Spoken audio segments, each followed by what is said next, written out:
اعوذ باللہ من الشیطان الرجیم، بسم اللہ الرحمن الرحیم۔ پیارے دوستو، اس روحانی استاد کی چینل پر خوش آمدید۔ السلام علیکم ورحمۃ اللہ وبرکاتہ۔ حضرت علی رضی اللہ تعالیٰ عنہ نے فرمایا کہ دنیا والوں پر اپنا دکھ ظاہر مت کرو، کیونکہ وہاں چوٹ مارتے ہیں جہاں پہلے سے زخم ہو۔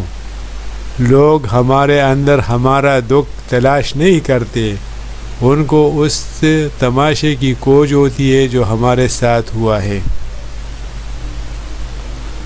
دکھ کی سختیاں چہرے سے تو رخصت ہو جاتی ہے، لیکن انسان کے اندر ہو کر اس کے گوشے گوشے کو ویران کر دیتی ہے۔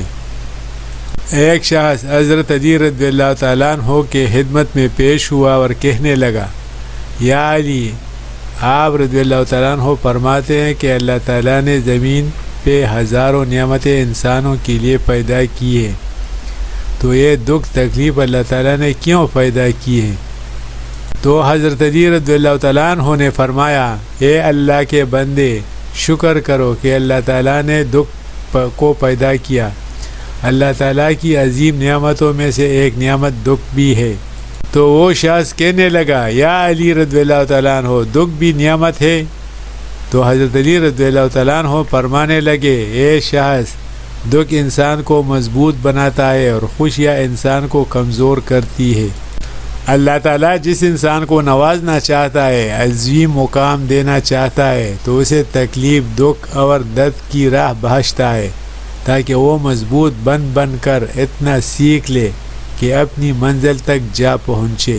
یاد رکھنا، انسان کا دکھ انسان کو سکھانے کے لیے ملتا ہے، لیکن افسوس تو یہ ہے کہ انسان اس دکھ کی وجہ سے روتا رہتا ہے۔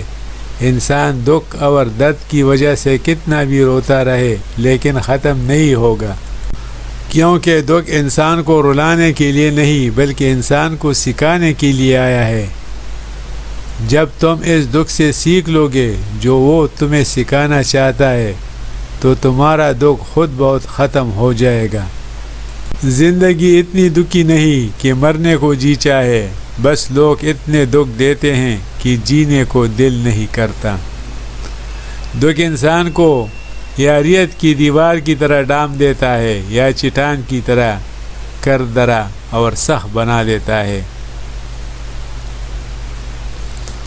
یہ ایک حقیقت ہے کہ انسان کو جہاں سے پیار کی سب سے زیادہ امید ہوتی ہے، اسے سب سے زیادہ دکھ بھی وہیں سے ملتا ہے۔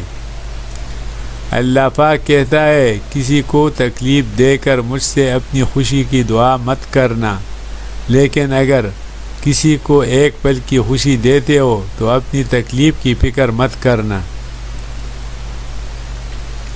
بعض تکالیف ایسی ہوتی ہے کہ ہمیں لگتا ہے جیسے اب ہم مر جائیں گے، جیسے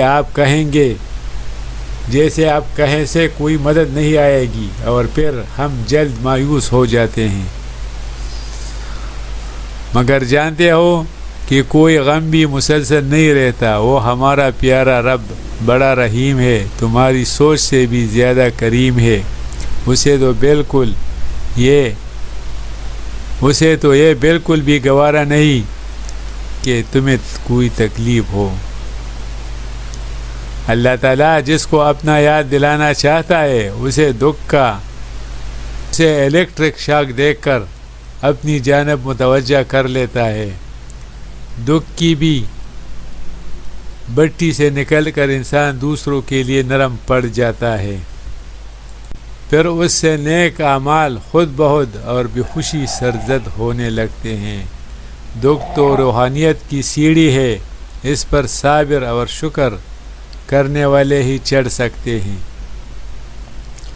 کچھ دروازے ہمیں خود ہی بند کرنے پڑتے ہیں۔ زندگی بھر خود فریبی اور خوشگمانیوں میں رہنے سے بہتر ہے کہ انسان ایک ہی بار خود کو جلستی ہوئی حقیقت کو روبرو کرے۔ یہ قدرت کا قانون ہے کہ جو انسان کسی کو استعمال کر کے اسے دھوکہ دے کر اپنی خوشیاں حاصل کرتا ہے تو وہ کبھی نہ کبھی خود اس سے بھی زیادہ دوسروں کے ہاتھوں استعمال ہو کر زندگی میں دکھ سہتا ہے۔ اللہ پاک فرماتا ہے تم مانگو مجھ سے، تمہارا مانگنا اچھا لگتا ہے، مجھے تم کیوں پریشان ہوتے ہو؟ کیا میری قدرت پہ یقین نہیں تم کو؟ میں تو تمہاری شرک سے بھی زیادہ قریب ہوں۔ جب تم اپنی ماں کی نیت پر شک نہیں کر سکتے تو اس پر کیسی بھی یقینی جو تم سے 70 ماؤں سے بڑھ کر محبت کرتا ہے۔ مجھ سے مکمل یقین کے ساتھ مانگ کر تو دیکھو، پوری دنیا تو تمہارا وسیلہ بنا کر تمہیں نہ نوازا تو کہنا۔ جب انسان خاموش ہو جائے اور اپنے حق کے لیے بھی نہ بولے تو سمجھ جاؤ وہ اپنے اندر بہت کچھ دفن کر چکا ہے۔ اے بلندیوں کے بادشاہ، اے رب کائنات، ہمارے دلوں کو شیطان کے شر سے بچانا، صرف اور صرف اپنی رضا کا غلام بنانا۔ اے رب پاک، ہم سب کو خوشحال اور آباد رکھنا۔ آمین ثم آمین۔ آپ لوگ بھی سب آمین کہے۔ توبہ ایسا دروازہ ہے جو موت کی ہچکی تک کھلا رہتا ہے۔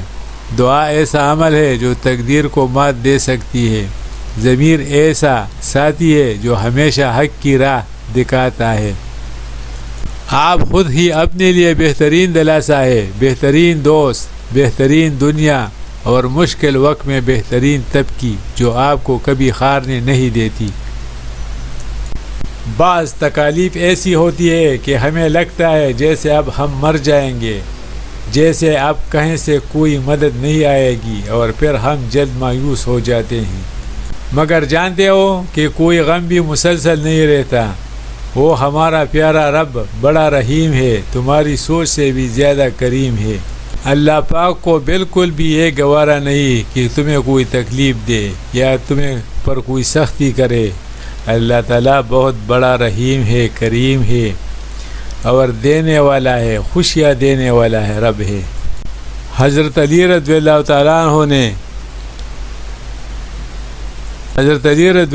عنہ سے ایک اعرابی نے سوال کیا، وہ کون سی قبر ہے جس نے قبر والے کو اپنے ساتھ سیر کرائی؟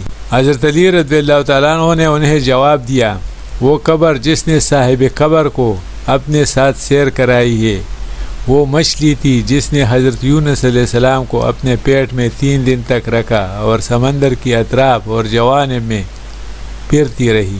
اعرابی نے سوال کیا، وہ کون سا حیوان ہے جس نے اپنی ساتھیوں کو ڈرایا؟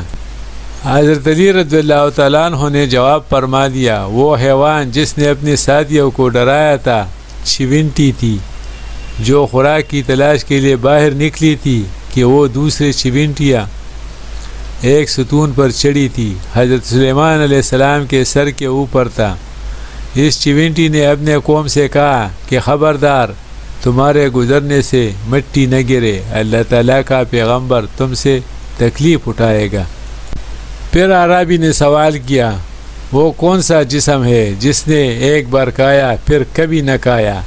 حضرت علی مرتضیٰ رضی اللہ تعالیٰ عنہ نے جواب دیا، وہ جسم جس نے ایک مرتبہ کھایا پھر کبھی نہ کھایا نہ پیا اور قیامت تک نہیں کھائے گا، وہ حضرت موسیٰ علیہ السلام کا عصا مبارک ہے جس نے جادوگروں کے جادو کو ایک لقمے میں ختم کر ڈالا۔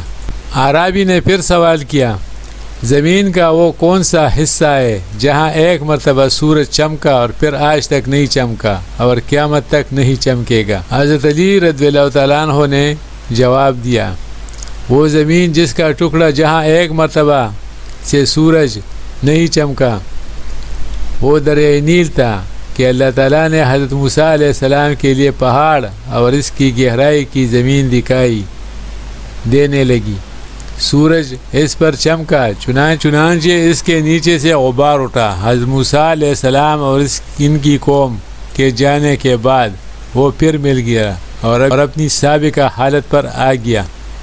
پیارے دوستو، اگر جس نے اس چینل کو روحانی استاد چینل کو سبسکرائب نہیں کیا تو ابھی سبسکرائب کیجئے، لائک کیجئے اور شیئر کیجئے۔ اللہ حافظ، ابھی ملیں گے اگلی ویڈیو میں انشاءاللہ۔